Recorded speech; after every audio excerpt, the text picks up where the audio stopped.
welcome to my classroom. Today I'm going to talk to you about a few kitchen procedures you need to be aware of before we go into the kitchens to cook.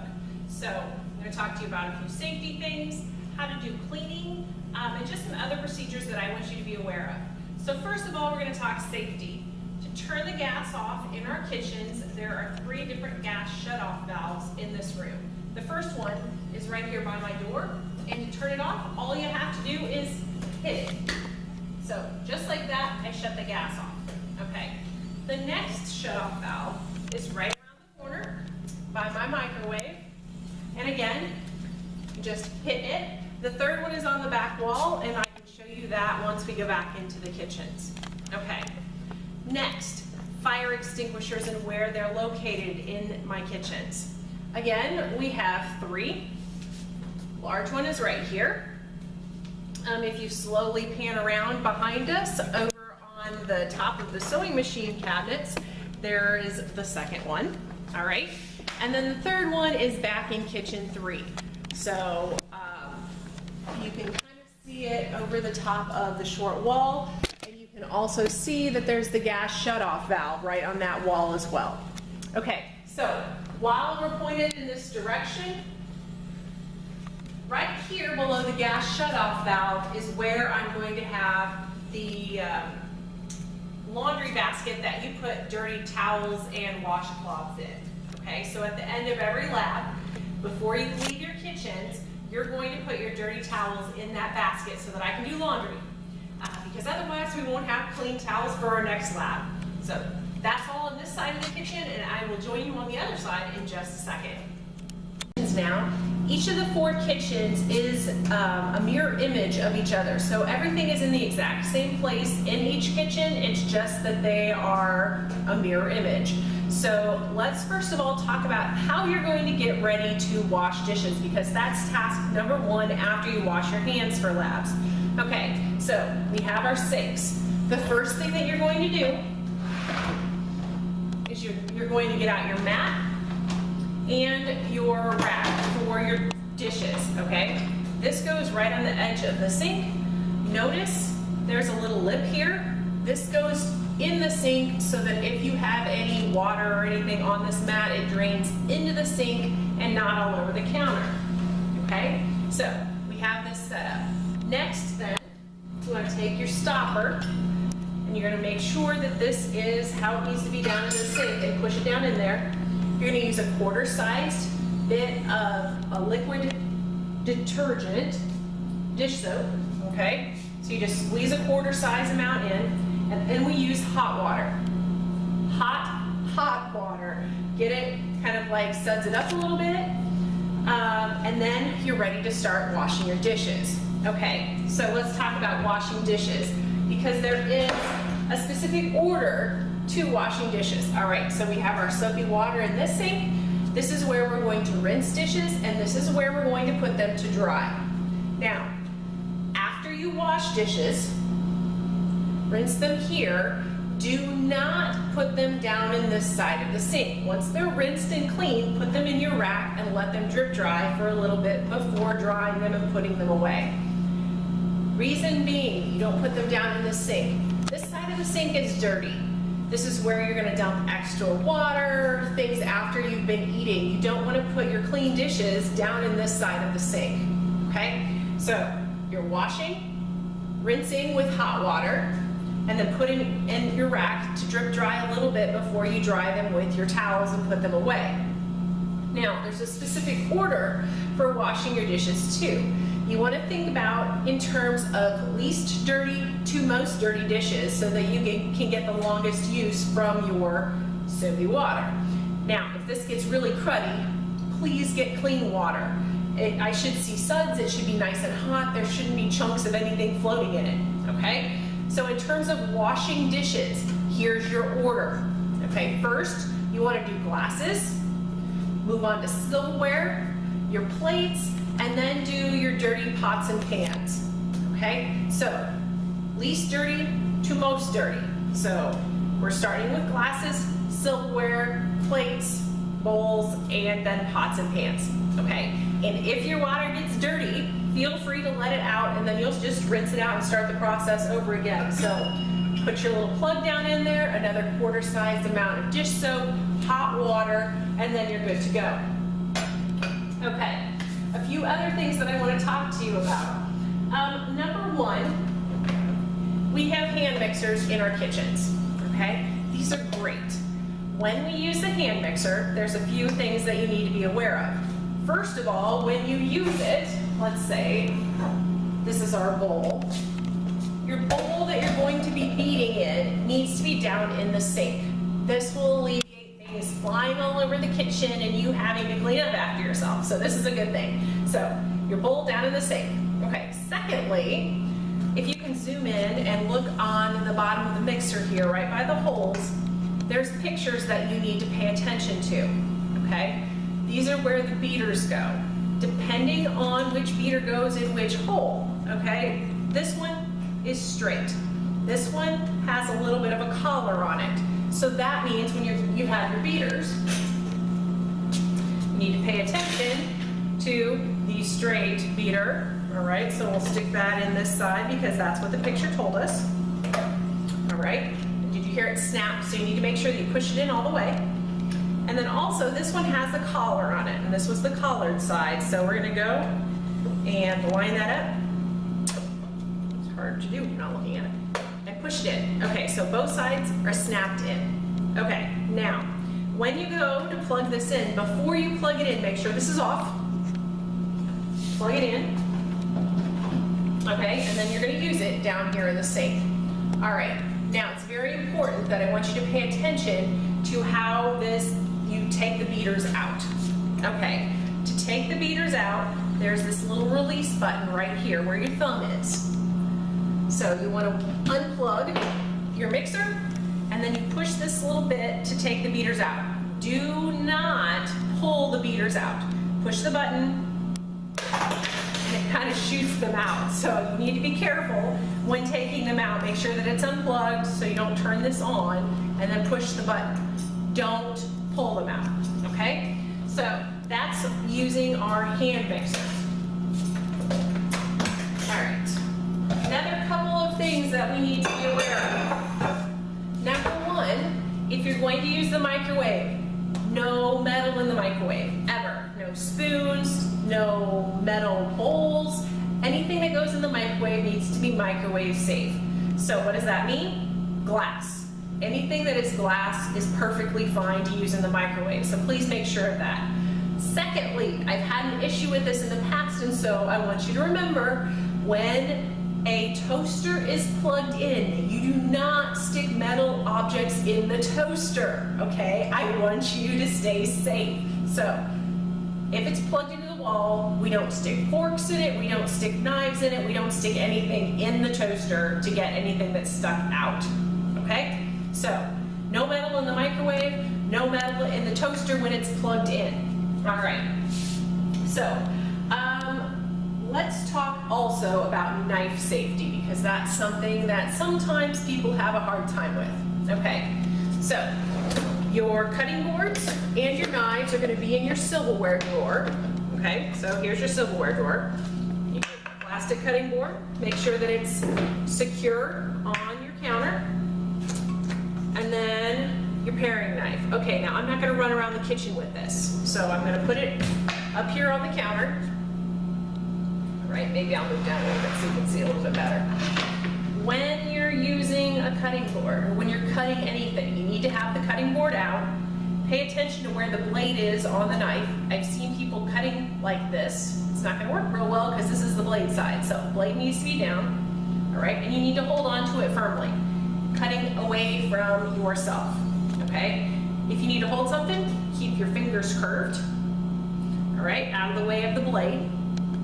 Also, if there's a flat side to the fruit or the vegetable or whatever you're cutting up, put the flat side down so that it doesn't roll. So let's say I'm gonna cut an apple, cut the apple in half, okay? So I have my apple, I cut it in half. That flat side that I just cut needs to go down on the cutting board, and then I can cut, okay? So I'm cutting away from myself.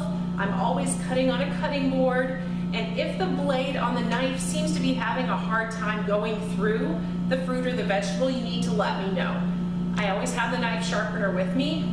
and it's better to sharpen the knife than to have a dull knife because you're more likely to slip and cut yourself with a dull knife, okay? So that's some knife safety things. All right, also, when it's time to clean these, you wanna make sure that you don't just drop the knife in the soapy water.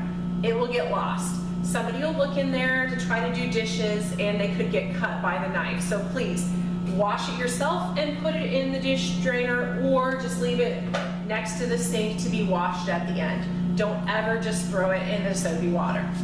All right, so let's see what else I need to talk to you about that's on my list of to-do things. All right, let's talk about how to set the timer on the oven, how to turn your oven on, okay? So every stove looks the same, every oven. If you can zoom in just a little bit over here, I'll be able to show you what buttons you need to push to preheat your ovens. Okay, so to preheat the oven, you hit bake, and then you hit the up arrow. Notice the up arrow automatically goes to 350 degrees, and then you don't have to hit anything else. You just get it there, and it starts to preheat. And you can see the little preheat light is lit. Once the oven comes up to temperature, that light goes away, and you're good to go. You can put whatever you need to bake in the oven, okay? To turn your oven off, all you have to do is hit the cancel button right here, all right? Just like that. Perfect, easy. So let's do that again. You have bake, you put your arrow up, let it sit, and then you're gonna see the preheat light come on, letting you know that the oven's on, all right? Both of those are lit up.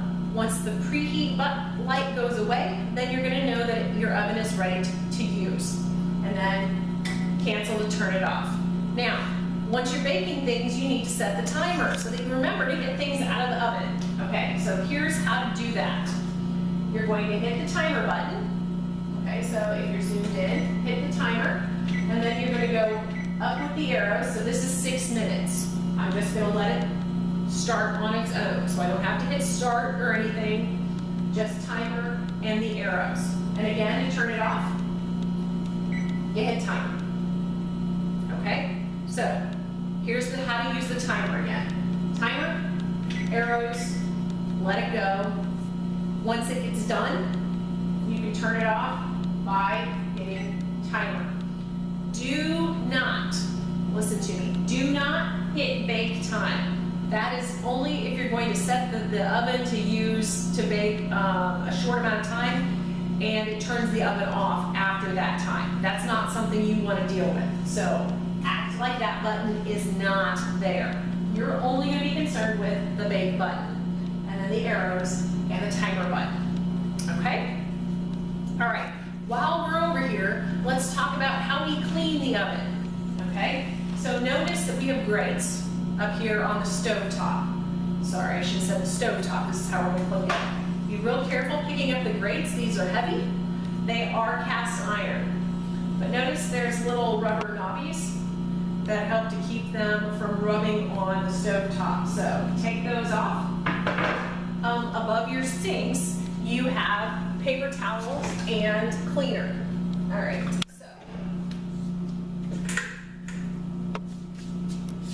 To clean your stovetop, this is what you use. After all of the grates are off, if there's a whole lot of food on there that's spilled, you can use your washcloth and your soapy water. But you need to use this paper towel and then your cleaner after the fact to get rid of smears so that they look nice for the next class period, okay? Now, something too that you want to be aware of when cleaning the stovetops and grates. Sometimes food gets underneath of the grates. So you see it on the top side, but it also kind of wicks around underneath. Make sure you wipe this part off too. The grates get wiped off with your soapy washcloth and dried really well so they don't rust. Stove top gets cleaned with the spray cleaner and the paper towel so it doesn't smear, okay? Other things that get cleaned in the kitchen. So microwave. This is going to be cleaned with the spray and the paper towel. Your cabinets are going to be used the spray and the paper towel. Before you eat, labs, Over on the other side of the classroom, on the tables, you want to use the paper towel and the kitchen cleaner spray that's above your sink. All right? So that spray is going to use to be cleaning your cabinets, microwave, stove top, tables over there. Okay? Soapy water on a washcloth is going to be used for your countertops and the supply table over here. Okay, so these are our supply tables. This is where I put ingredients when we have labs. So that's what I'm going to talk to you about next, is how is it that we come over here for labs, because there are specific procedures that I want you to follow. So here we go. Back over into the kitchen. Let me shut this. As I told you, everything has a space, and so we need to clean up and put things away. All right. So let's talk about getting ready for a lab, getting our ingredients. On the top of each microwave, there's a little tray with a liner. Okay, this is to keep things from moving around when you take this over to get your ingredients. All right, now both of these can be washed. This can be hung underneath your sink to dry, but it needs to be on there when you're going across the kitchen so that things don't move around.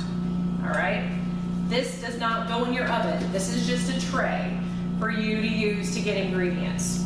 Okay, so when you go to the ingredient table, you need to make sure that you have the proper measuring tools. So proper measuring tools are in your drawers. Okay, so they're going to be the drawer that's closest to the sink in the corner. We have dry measuring cups, so flour, brown sugar, chocolate chips. Dry measuring cups are used for dry goods. Okay, flour, sugar, brown sugar, all that good stuff. All right, so you need those items to go to the supply table.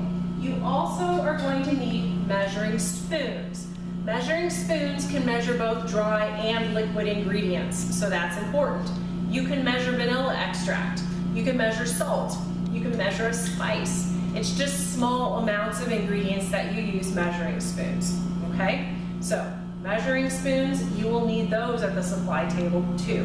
Now, depending on the lab, depends on which sizes you're going to take. I don't expect you to take the entire stack of measuring spoons. You'll just take what you need, okay? So we have our cups, we have our measuring spoons, but guess what?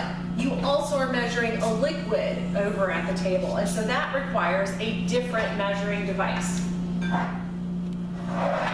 In your kitchens, you have a couple of options, okay? We have a 1-cup liquid measuring cup and a 2-cup liquid measuring cup. I prefer the 2-cup just because it's bigger. You can mix in it if you need to, and so the most important thing that I want you to remember, though, is that if you're measuring a liquid, water, milk, orange juice, anything like that, you need to use a liquid measuring cup. So if you can zoom in a little bit, the reason is right here on this side, there is a spout.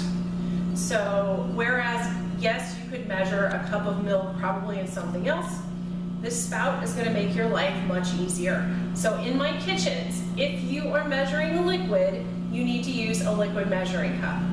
Okay? So we have liquid measuring cup, dry measuring cups, and our measuring spoons.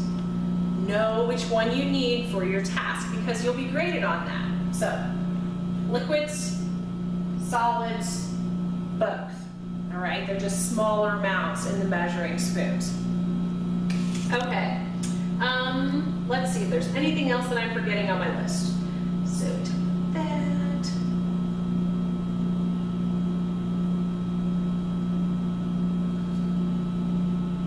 All right, the final thing is cleanup. So after you've cleaned up your countertops, you've wiped them down with your soapy water, you're gonna dry out your sinks with your dirty towels, and you'll put your dirty towels over where I showed you on the other side of the short wall underneath the gas shutoff. There will be the laundry basket there at that point.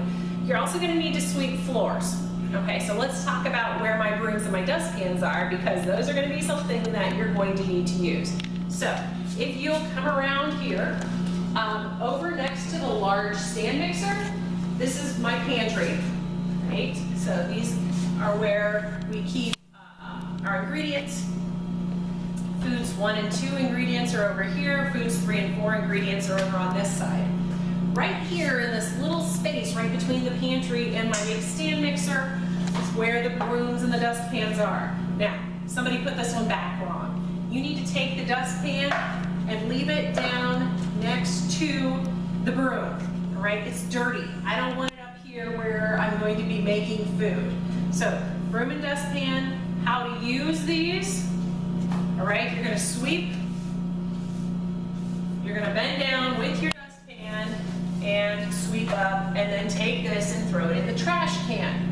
Now, my trash cans are located next to the kitchens on the short wall, okay? So you'll see that there's a nice cover on the wall in case you get food on it. You can clean that off.